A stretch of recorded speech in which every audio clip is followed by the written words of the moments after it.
Welcome to the deep dive. Ever notice how gold prices seem to just, well, sort of glide along, while silver's price action feels more like I don't know, a bucking bronco sometime? Yeah, definitely. It can be quite the ride. So today, we're digging into exactly why that happens. Yeah. We've got this really interesting article by Doug Young that breaks down the volatility difference between these two. Exactly. And when we say volatility, just to be clear, we mean how much the price swings up and down over time. Right.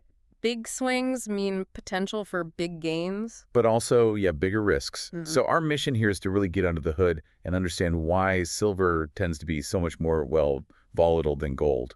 We'll be using the insights from that Doug Young piece. Okay, let's unpack this then. The article starts by pointing out something pretty clear. Gold generally shows less volatility, fewer dramatic swings than silver. So, what's the main reason gold is more stable? Well, it really comes down to gold's established reputation. It's seen as a safe haven asset. A safe haven. So, when the economy looks shaky, or there's inflation worry, or currency issues, geopolitical tension, people tend to turn to gold. Like a security blanket for your money? Sort of, yeah. Historically, it's been a store of value.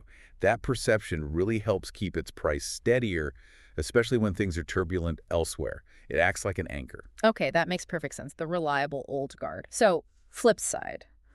Why is silver so prone to those bigger ups and downs? Silver's interesting.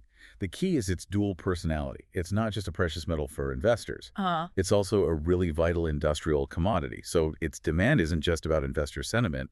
It's heavily tied to how well the global economy is doing, what industries need. so it's like gold is mostly treasure in a vault, but silver is treasure plus it's inside your phone, your solar panels. Exactly. It gets used up in manufacturing. That's a crucial difference. Okay, so the industrial demand part. When the economy is booming, factories are churning out goods and need more silver for electronics, solar, whatever.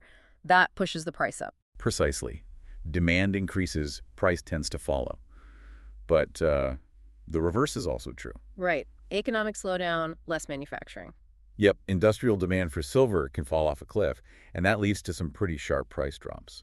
It's this constant push-pull from industry that really fuels silver's volatility. And the article notes the market size is also a big piece of this puzzle. Okay, market size. And also, the article mentions how economists measure the sensitivity to market swings. Beta coefficients, I think. All right, beta. It's a way to measure how much an asset's price tends to move compared to the overall market. A beta of 1 means it moves with the market. Over 1, more volatile. Under 1, less volatile. And historically. Gold's beta is generally lower than silver's. It reflects that relative stability we talked about. Silver's is higher, largely because of that industrial connection, making it more susceptible to economic cycles. So using your analogy, if the market sneezes, silver's more likely to catch pneumonia, while gold might just get the sniffles. Huh. Yeah, that's a pretty good way to put it. And if you look at the actual price history, this plays out. How so? Gold often rallies during big economic crises. Investors run to safety, right? Yeah. Silver's reaction during those times can be way more unpredictable. Investment demand might rise, sure, but falling industrial demand can pull it the other way at the same time. It gets whipsawed. And over the longer term, does one show steadier growth? Generally, yes. Gold has tended to show more consistent, Hmm. albeit sometimes slow, long-term growth. Silver can have these really explosive bursts upwards. Driven by industry or speculation? Exactly. Yeah. But it hasn't really followed that same steady upward trajectory as gold over the very long run. It's more, well, spiky. Now let's get back to that market size and liquidity point. We hear those terms a lot. Why are they so important here? Okay, think about it this way. Gold has a much larger market. It's traded more actively. There's more of it readily available. More buyers and sellers at any given time? Right. Central banks hold tons of it. There's a whole jewelry industry. It makes the market deep and liquid. Liquidity just means you can buy or sell a lot without drastically moving the price. Like pouring water into a huge lake versus a small pond. Perfect analogy. The lake barely notices. Gold's market is the lake. Big trades get absorbed relatively easily. And silver is the smaller pond. Exactly. Its market is thinner, less liquid. So even moderate amounts of buying or selling can make the price jump or fall much more significantly. Which creates more opportunity. Potentially, yes. Higher potential returns, but it definitely comes with higher risk because the swings can be much sharper, both up and down. The article also mentioned correlation, that gold and silver often move together, Yeah. but not always. Yeah, that's the general tendency. They're both precious metals, influenced by some similar factors like inflation fears or the dollar's value. So often they trend in the same direction. But they're not always part. That's where silver's industrial side comes in again. If there's a huge surge in demand for, say, solar panels, silver's price might take off even if gold is just sitting there or even falling slightly. Ah, so its industrial identity can cause it to break ranks sometimes? Precisely. Especially during periods of strong economic growth when industrial demand really heats up. Okay, let's zoom out slightly. Think about the big picture factors. Economic conditions seem huge here. We've touched on this, but maybe summarize. Sure. For silver, economic growth is generally good news because of industrial demand. Price tends to go up. Downturns are bad, price tends to go down. And gold. Gold often does the opposite in a way. It shines during instability, recession fears, high inflation. That's when investors often pile into gold, boosting its price. It's the fear trade asset. Got it. What about geopolitical stuff? Wars, political chaos. How do they impact the two differently? Similar pattern, really. Geopolitical uncertainty usually sends investors looking for safety, and historically that means gold, so its price tends to rise in those situations. And silver, still more complex. Yeah. It feels the uncertainty too, but again, that industrial link complicates things. Trade wars, for instance, might hurt manufacturing. Which hurts silver demand. Right. So even if there's some safe haven buying of silver, a drop in industrial demand due to trade tensions could pull its price down or make it swing wildly.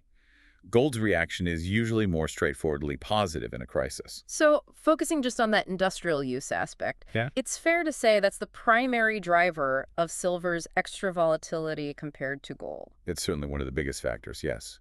The constant ebb and flow of demand from electronics, solar, medical uses, all that. It directly impacts silver's price in a way that just doesn't happen with gold to nearly the same extent. Because gold's value is tied more to investment and store value perception. Exactly. Less about being consumed by industry, more about being held. Okay, last factor.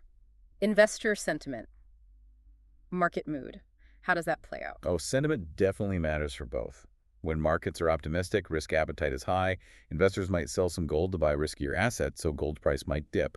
And when everyone's pessimistic. They run back to gold, standard safe haven behavior. For silver, though, sentiment can amplify things even more. How so? Well, positive sentiment about economic growth can really boost silver because of the industrial outlook.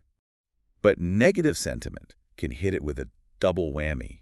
Investors get cautious and expectations for industrial demand fall. So it can lead to sharper declines for silver. It certainly can. Silver seems more sensitive to the overall economic mood, affecting both its investment appeal and its industrial demand forecast simultaneously. Okay, wow. So if we try and boil down Doug Young's analysis, the core takeaway seems to be gold, lower volatility because it's mainly that safe haven store value asset. Right. Silver, higher volatility because it's got that crucial industrial role, plus it's a smaller, less liquid market. That sums it up really well. And for you listening and maybe thinking about investing, this difference is pretty critical. Yeah, what are the implications? Well, silver clearly offers the potential for faster, higher percentage gains.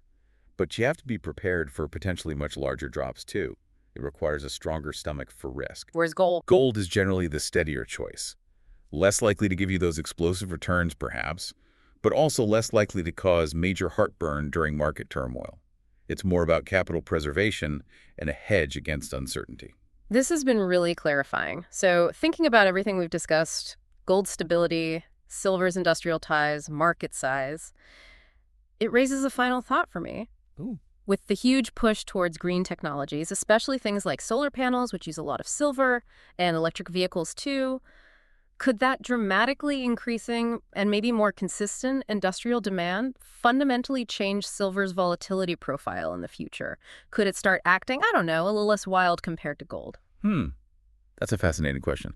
Will massive, sustained industrial demand start to outweigh these speculative and smaller market factors? It's definitely something worth pondering as those technologies evolve. Something for you all to think about, too. Thanks for joining us for this deep dive.